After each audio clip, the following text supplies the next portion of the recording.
Assalamualaikum warahmatullahi wabarakatuh. Perkenalkan, nama saya Muhammad Anwar Rabiu. Di sini saya akan memberikan tugas besar pemodelan sistem dengan judul model penurunan kualitas pendidikan di Indonesia saat pandemi COVID-19. Dengan latar belakang yaitu pandemi COVID-19 telah menyebabkan penurunan kualitas pendidikan yang signifikan di Indonesia. Seperti yang terlihat dari data World Bank, estimasi menunjukkan bahwa siswa dapat kehilangan pendapatan seumur hidupnya akibat penurunan tingkat pembelajaran yang terjadi. Penurunan skor PISA atau program penilaian siswa internasional dalam membaca dari tahun 2018 hingga pasca COVID yang menurun dari 371 menjadi 350 pada skenario yang pesimistis, yang mencerminkan dampak pandemi terhadap pendidikan itu.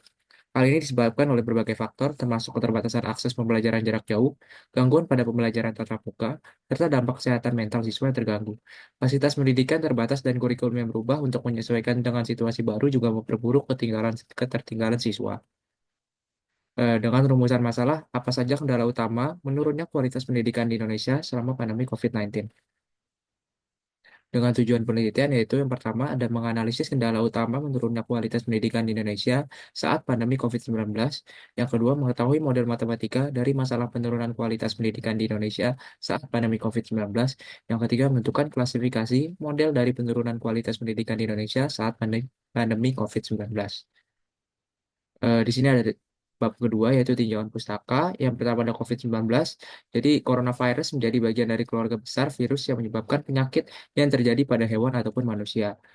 Manusia yang terjangkit virus tersebut akan menunjukkan tanda-tanda penyakit infeksi saluran pernapasan mulai dari flu sampai yang lebih serius, seperti Middle East Respiratory Syndrome atau MERS dan Acute Respiratory Syndrome atau SARS atau sindrom pernapasan berat.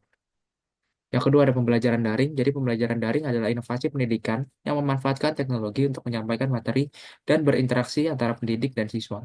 Model ini menjadi sangat relevan sejak pandemi COVID-19 yang memungkinkan siswa belajar dari mana saja melalui perangkat digital dan platform seperti LMS atau video konferensi.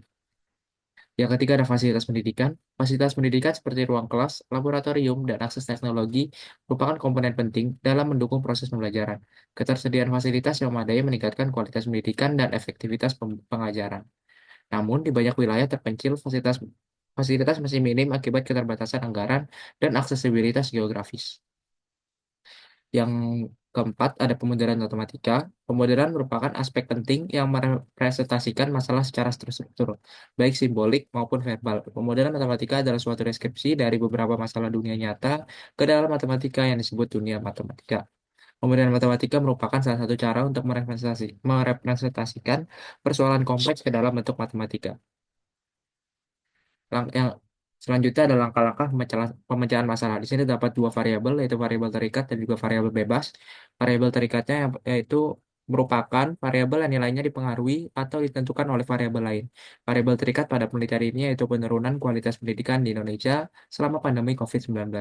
Lalu untuk variabel bebasnya merupakan variabel yang mempengaruhi variabel terikat baik secara positif maupun negatif. Variabel bebas dalam hal ini adalah pembelajaran daring, penyebaran tenaga pendidik, fasilitas pendidikan selama pandemi COVID-19. Lalu di sini ada model konseptual. Jadi konseptual model adalah representasi abstrak dari ide, fenomena, atau sistem yang bertujuan untuk menggambarkan hubungan antara berbagai elemen dalam konteks tertentu. Model matematika yang digunakan dalam penelitian ini adalah variabel Y untuk penurunan kualitas pendidikan selama pandemi COVID-19, kemudian variabel X1 yaitu pembelajaran daring, X2 penyebaran tenaga pendidik, dan X3 fasilitas pendidikan selama COVID-19. Di sini ada gambar 3.1 yaitu gambar dari model konseptual. Selanjutnya ada analisis dan pembahasan. Jadi ada pembahasan yang pertama ada formulasi model itu sendiri. Jadi model yang digunakan dalam formulasi penelitian ini adalah model matematika untuk menganalisis model penurunan kualitas pendidikan di Indonesia saat pandemi COVID-19. Analisis regresi linear berganda digunakan untuk memprediksi sejauh mana perubahan nilai variabel dependen, yaitu kualitas pendidikan Indonesia apabila nilai variabel independen dimanipulasi atau mengalami perubahan. Analisis ini bertujuan untuk mengetahui pengaruh pembelajaran daring, penyebaran tenaga pendidik, dan fasilitas pendidikan terhadap kualitas pendidikan selama pandemi COVID-19. Di sini ada persamaan regresi yang digunakan dalam penelitian ini adalah Y sama dengan B0 tambah B1 X1 tambah B2 X2 dan B3 X3 ditambah E.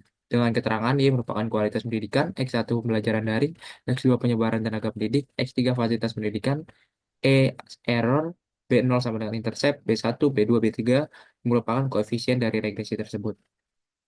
Selanjutnya untuk analisis variabel yang pertama ada pembelajaran daring. Jadi pembelajaran daring diterapkan selama pandemi COVID-19 melalui platform digital, namun keberhasilannya dipengaruhi oleh akses teknologi, koneksi internet, dan literasi digital. Hambatan seperti keterbatasan perangkat dan ketidakmerataan akses internet, terutama di daerah terpencil, menyebabkan kesenjangan pembelajaran dan penurunan kualitas pendidikan. Dibanding dengan pembelajaran luring, dibandingkan dengan daring, pembelajaran luring lebih efektif dalam mencapai tujuan instruksional karena didukung interaksi langsung, suasana kondisif, dan keterlibatan emosional siswa dan juga guru. Media belajar offline lebih merata menjangkau siswa, sedangkan media online masih menghadapi kendala aksesibilitas. Dominasi pembelajaran daring selama pandemi menjadi salah satu faktor penurunan kualitas pendidikan, terutama di wilayah dengan infrastruktur yang internetnya terbatas. Lalu di sini selanjutnya berdasarkan data di samping, pembelajaran selama kebijakan belajar dari rumah menunjukkan media belajar offline seperti buku dan lembar kerja siswa lebih efektif eh, dibanding media online yang terkendala akses internet. Data di samping juga mengindikasikan dominasi pembelajaran daring selama pandemi berkontribusi pada penurunan kualitas pendidikan, terutama di daerah dengan infrastruktur internet yang terbatas. Bahkan dapat persentase kecil siswa yang tidak terjangkau oleh media pelajaran apapun, menunjukkan adanya kesenjangan signifikan dalam akses pendidikan. Di sini ada tabel 1, itu data hasil efektivitas belajar, di mana dapat dilihat bahwa pembelajaran luring lebih efektif dibanding pembelajaran daring. Lanjutnya, analisis variabel yang kedua adalah penyebaran tenaga pendidik. Jadi, penyebaran tenaga pendidik menjadi tantangan besar selama pandemi, terutama di daerah terpencil. Kebijakan pembatasan mobilitas dan penerapan protokol kesehatan menghambat penempatan guru ke daerah-daerah tertentu, terutama yang memiliki akses terbatas terhadap infrastruktur. Selain itu, banyak guru yang belum sepenuhnya siap untuk mengadopsi metode pembelajaran daring, terutama di daerah dengan tingkat literasi digital rendah. Pengaruh terhadap penurunan kualitas pendidikan yaitu ketidakmerataan penyebaran tenaga pendidik mengakibatkan siswa di daerah terpencil lebih sulit mendapatkan bimbingan yang memadai selama pembelajaran daring. Di sisi lain, beban kerja guru di wilayah tertentu meningkat karena rasio guru dan siswa yang tidak seimbang. Kondisi ini memperburuk senjangan hasil belajar antar wilayah dan berdampak negatif pada kualitas pendidikan secara keseluruhan yang ada di Indonesia. Sini kita bisa melihat ada data dari analisis variabel fasilitas pendidikan. Eh, eh, yang merupakan persentase siswa umur 5 sampai 24 tahun yang mengakses internet yang dikirim ini berdasarkan kota yang kalian melakukan berdasarkan provinsi. Dapat dilihat dari data ini bahwa kesenjangan antar daerah ini sangat terlihat di mana daerah-daerah di Pulau Jawa itu sangat berbanding terbalik dengan daerah-daerah di daerah timur seperti daerah Papua. Lanjutnya untuk analisis variabel yang ketiga, masih yang kedua yaitu fasilitas pendidikan. Berdasarkan data tersebut, selama pandemi COVID-19, pembelajaran daring menjadi solusi utama meskipun banyak siswa di daerah tertinggal menghadapi keterbatasan infrastruktur, seperti akses internet, listrik, dan perangkat digital. Data menunjukkan ketimpangan akses teknologi di mana siswa di Papua hanya 37,12% yang memiliki akses TIK atau teknologi informasi dan komunikasi, dibandingkan dengan 94,60% di Yogyakarta. Timbangan juga terlihat berdasarkan ekonomi dengan hanya 62,99% siswa dari keluarga berpendapatan rendah yang dapat mengakses internet, dibandingkan 91,96% dari keluarga yang berpendapatan tinggi. Hambatan ini menyebabkan siswa di daerah tertinggal dan kurang mampu mengalami kesulitan dalam pembelajaran daring secara optimal. Kondisi ini memperburuk kesenjangan pendidikan, sehingga diperlukan upaya perbaikan infrastruktur dan dukungan bagi siswa yang kurang mampu. Lalu di sini ada analisis variabel penurunan kualitas pendidikan. Ini merupakan datanya yaitu data PISA atau program penilaian siswa internasional. Kita lihat semakin menurun dari sebelum COVID hingga pasca COVID. Skor PISA-nya itu menurun. Dengan penjelasan, pandemi COVID-19 memicu penurunan kualitas pendidikan akibat tantangan dalam pembelajaran daring, penyebaran guru, dan keterbatasan fasilitas pendidikan. Berdasarkan data sebelumnya menunjukkan skor PISA atau program penilaian siswa internasional dalam yang menurun dari 371 pada 2018 menjadi 350 dalam skenario pesimistis pasca pandemi COVID-19, mencerminkan dampak yang sangat signifikan pada hasil belajar siswa. Penurunan ini disebabkan oleh keterbatasan akses pembelajaran daring, gangguan pembelajaran tatap muka, dan kesehatan mental siswa yang terganggu. Keterseimbangan penyebaran guru memperbesar kesenjangan antar wilayah. Sementara minimnya fasilitas pendidikan menurunkan partisipasi siswa. Akibatnya, banyak siswa kehilangan kesempatan untuk mencapai kompetensi dasar seperti literasi dan numerasi.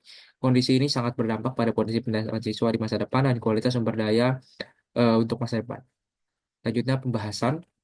Jadi hasilnya adalah pandemi COVID-19 menghadirkan tantangan besar bagi kualitas pendidikan di Indonesia, terutama melalui pembelajaran daring, persebaran tenaga pendidik, dan fasilitas pendidikan.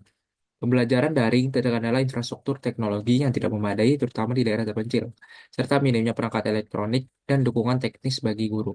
Persebaran tenaga pendidik yang tidak merata memperburuk ketimpangan pendidikan karena banyak guru di pedesaan kurang terlatih untuk belajar secara daring. Tanpa langkah strategis seperti perbaikan akses teknologi, distribusi tenaga pendidik yang merata, dan peningkatan fasilitas, ketimpangan pendidikan akan terus memperburuk. Langkah-langkah di atas ini sangat penting untuk memulihkan kualitas pendidikan di Indonesia dan mengurangi dampak pandemi. Selanjutnya, kesimpulan dari penelitian di atas yaitu yang pertama ada berdasarkan analisis yang dilakukan, dapat disimpulkan bahwa kemandekan ekonomi di Indonesia saat pandemi COVID-19 dipengaruhi oleh beberapa faktor utama, yaitu pembelajaran daring sebagai X1, penyebaran tenaga pendidik sebagai X2, dan fasilitas pendidikan selama COVID-19 sebagai X3. Lalu yang kedua, model matematika dari masalah penurunan kualitas pendidikan di Indonesia yaitu Y sama dengan B0 ditambah B1X1 ditambah B2X2 ditambah B3X3 ditambah E. Lalu kesimpulan dari tiga ada pada pemodelan studi kasus tugas besar ini terdiri dari banyak faktor penentu. Pemodelan pada studi kasus tugas besar ini punya lebih dari dua variabel atau dimensi, yaitu pembelajaran daring X1, penyebaran negara di pendidik X2, fasilitas pendidikan selama COVID-19 X3, dan penurunan kualitas pendidikan sebagai Y.